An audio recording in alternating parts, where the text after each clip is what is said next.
The rotation yard at Velketh Combined Arms Academy ran 1.5 kilometers of graded terrain, pressure-sealed under a curved overhead shell that maintained 1.1 standard gravity and vented heat at a rate calibrated to stress Vel Dareth and Vel Sorn physiology equally. It was not calibrated for humans. Nobody had bothered. Dale Morrow found this out on the first morning.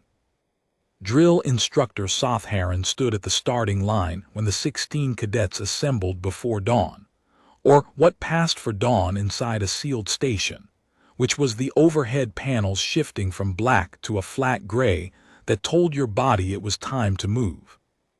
Sothharan was Vel Dareth, 2 meters and change, 4 arms, a layered thoracic structure that vented metabolic waste through external gill slats along the ribcage, and a posture that communicated absolute indifference to anything slower than itself. He had been running this rotation for 11 years. He had washed out 4 cadets in the first week of every cycle for the past 7. He looked at Dale, 17 years old, colony raised, last on the conditional placement list, and his gill slats did not move at all, which in Vel Dareth physiology meant he had already reached a conclusion and filed it away. "Conditional placements run at the back," Sothharan said. "You keep up or you don't. There are no accommodations." Dale said, "Yes, sir." The rotation yard's first circuit was a 400-meter flat sprint followed by a graded climb, a lateral agility course, and a final 200-meter carry with a weighted pack. The Vel Dareth cadets went first. They were built for this, 4-limbed locomotion at high speed, gill slats cycling hard by the halfway mark. The Vel Sorn behind them were slower but broader framed, their lower body mass giving them an advantage on the carry. Dale ran in the last position, where Sothharan had told him to run, and he did not try to keep up with the sprint. He ran his own pace. It was slower than the field on the flat. On the grade, 3 Vel Sorn cadets dropped behind him. He filed that away and kept moving. At the finish line, Sothharan marked times. He looked at Dale's mark, then at the 3 Vel Sorn cadets who had fallen behind, then back at Dale. "Tomorrow," Sothharan said, "the circuit runs twice." The colony where Dale had grown up was called Marath Station, which was a polite name for a pressurized rock at the edge of the outer candle, where his mother ran water reclamation maintenance, and his father had worked pipeline access until the 3rd-level conduit failure that gave him a permanent limp and moved him to inventory management. Dale had been doing maintenance shifts since he was 11, not as a punishment, not as a character-building exercise. Because the station needed the work done, and there were not enough hands to do it. He had learned early what it felt like to keep moving when his body had nothing left to give. He had learned it in hot conduit passages where the recycled air tasted of metal, where the suit sensors told him his core temperature was elevated and he should rest, and where resting meant the next rotation's water output dropped by 8% and 8 families went to half ration. He had not learned it in a training facility. He had learned it in a place where stopping had a cost that landed on someone else. That was not something Sothharan knew about him. The conditional placement file listed, human, colony registered, age 17, academic scores marginal, physical assessment incomplete, recommendation, provisional enrollment subject to rotation cycle review. It did not say anything about the conduit passages. By the end of the first week, 3 cadets had dropped the rotation. 2 were Vel Sorn. One was a Vel Dareth who had come in with a pre-existing joint stress the medical intake had cleared too quickly, and who walked off the yard on the 4th morning with his lower left manipulator wrapped and his chin level. 13 remained. Sothharan added a morning assessment, a full circuit at speed before the day's standard drills began.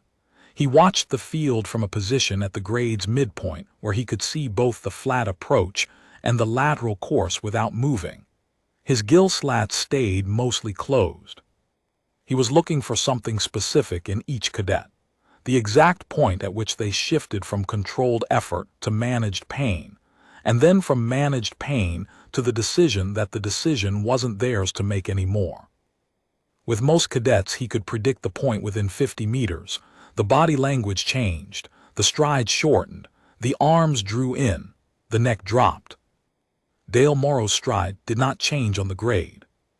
Soth Heron noted it. He did not adjust his assessment. Humans had anomalous short-burst endurance profiles. It was documented. The question was what happened at sustained load.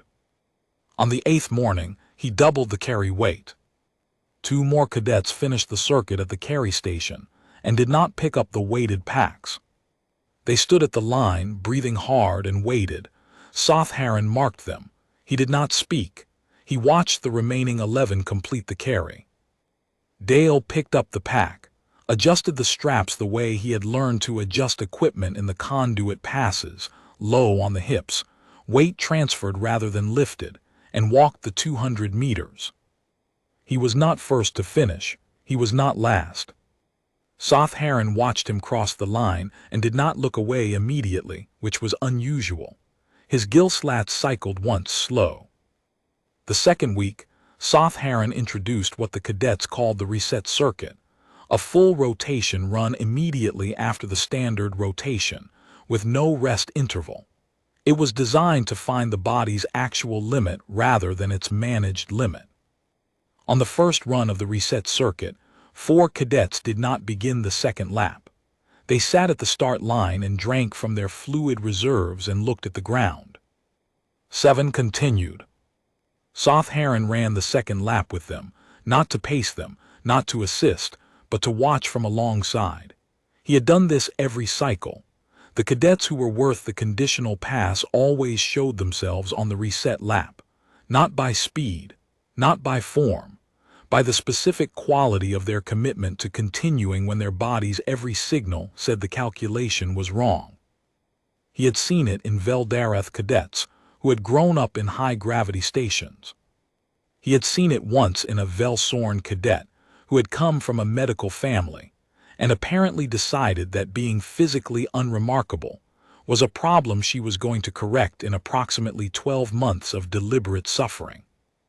He had never seen it in a human.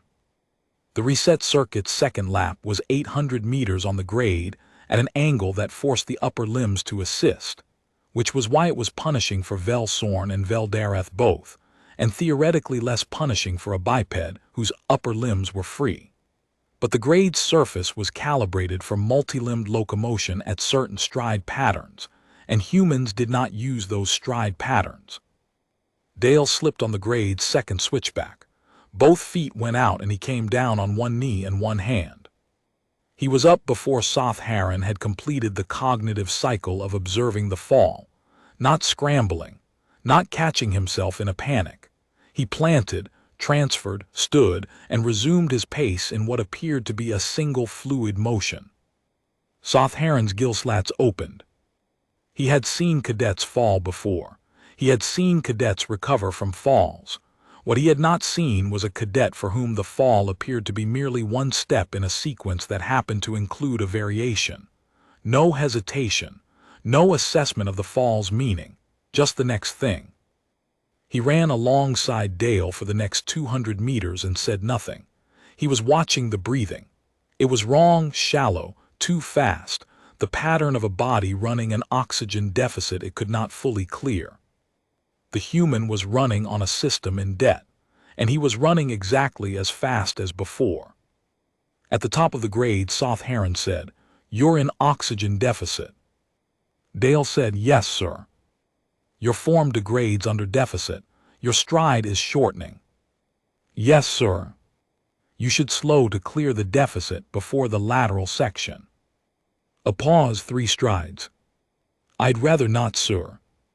Soth Heron's gill slats cycled twice. He dropped back. On the 14th day, 6 cadets remained on the rotation cycle. The standard washout rate for the first 2 weeks was 4 to 6 cadets, so the numbers were in range.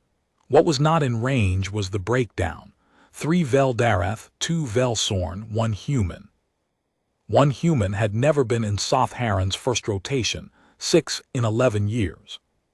He had passed 2 humans in 11 years, both in later cycles after transfer from other instructors, both with full placements rather than conditional. He ran the morning assessment and watched the 6 cadets complete the circuit. He added a new element, the grade at full speed, pack loaded, without the standard interval walk at the top. It was technically within protocol, the parameters allowed it, and technically it had never been necessary to use it because by day 14 the field had usually resolved itself. The field had not resolved itself. Dale Morrow was still on it. On the fast grade with the loaded pack, the 3 Veldareth cadets opened a lead immediately. Their fourth limb engagement on the slope was close to optimal, and they had the gill capacity to sustain it. The 2 Velsorn cadets fell back, but managed the grade with their characteristic grinding efficiency. Dale went up the grade at a pace that was not fast and was not grinding. It was something else. Sothharan, watching from the top, did not have a precise word for it. Sustained was close. Relentless was closer. It had no ceiling he could see. He had watched every cadet find their ceiling on this grade across 11 years, and the ceiling always announced itself in the body. The lean that shortened, the stride that broke into shuffle, the arms that stopped driving and began dangling. Dale's arms drove all the way up. He crested the grade, 30 seconds behind the lead Veldareth cadet.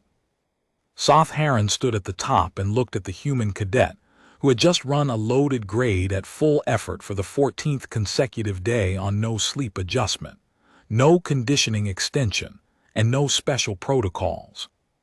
He said nothing. Dale stopped at the line, breathing hard, and looked back down the grade at the Velsorn cadets still coming up. "You could go back down and help them pace," Sothharan said. "It was a test. Some cadets interpreted it as an offer. Some interpreted it as a suggestion. The wrong answer was to look grateful for the rest." Dale looked at him. "Would that be useful for them, sir, or would it just make me feel better about the time gap?" Sothharan's gill slats held for 2 full seconds. Then they cycled. "Stay at the line." Day 17 was the close of the conditional rotation review. The Academy's administrative calendar required a filed determination by the end of the day: continue, advance, or release. For cadets on conditional placement, the burden of proof ran against them. The burden did not ease because they had made it this far. It eased because the instructor filed a specific notation, and the notation carried weight with the placement board. Sothharan ran the final circuit alone with the 6 remaining cadets. Full rotation, reset lap included, no audience, the grade with the loaded pack, the lateral course, the carry. At the end of the carry, 5 cadets crossed the line in a group, the 3 Veldareth together, the 2 Velsorn 100 meters back. Dale crossed 2 minutes after the Velsorn, which by any metric of raw performance was a distant 6 in a field of 6. Sothharan was standing at the line. He had a data slate in 2 of his hands. He was looking at it when Dale crossed. "Morrow." "Sir." "You are slower than every cadet on this circuit." "Yes, sir." "You have been slower than every cadet on this circuit for 17 days." "Yes, sir." Sothharan looked at the slate. On it was a chart that tracked the performance degradation curve for each cadet across the rotation, the rate at which their output dropped as days accumulated and recovery windows shortened. The Veldareth cadets showed the expected curve: strong early, manageable middle decline, stabilization at a new floor. The Velsorn showed a slower curve, flatter, textbook for their physiology. Dale's curve was a flat line. Not flat because he wasn't working hard. Flat because his output on day 17 was within 2% of his output on day 1. His body had apparently decided that the degradation curve did not apply to it. Sothharan had run this chart across 11 years of cadets and never seen a flat line. Not once. Every cadet declined. The question was always how fast and to what floor. There was no floor in Dale Morrow's data. "In 11 years, Sothharan said, I have not filed a conditional notation for a first rotation cadet." He said it the way he said everything, flat, without inflection, the way of Dareth delivered a fact that required no emotional scaffolding. The notation indicates the cadet's performance profile is anomalous in ways the standard assessment framework does not fully capture, and recommends continuation pending specialized review. He made the notation on the slate. He filed it. He did not tell Dale what it said. The placement board would do that. What he said was, "The rotation is closed. Report to standard formation at 0600. Dale said, "Yes, sir." He walked off the yard without looking back. His stride was the same as it had been on day one, not fast, not grinding, not triumphant. Just the pace of a person going from one place to the next place, because that was what was required, and stopping had never been an option he kept in the file. Sotheron watched him go. His gill slats opened slow, and did not close for a long time. He looked back at the performance chart on the slate. The flat line sat there, 17 data points across 17 days, each within 2% of the one before it. He had been an instructor for 11 years. He had a framework for what cadets looked like when they were worth the notation. He did not have a framework for what he had just seen.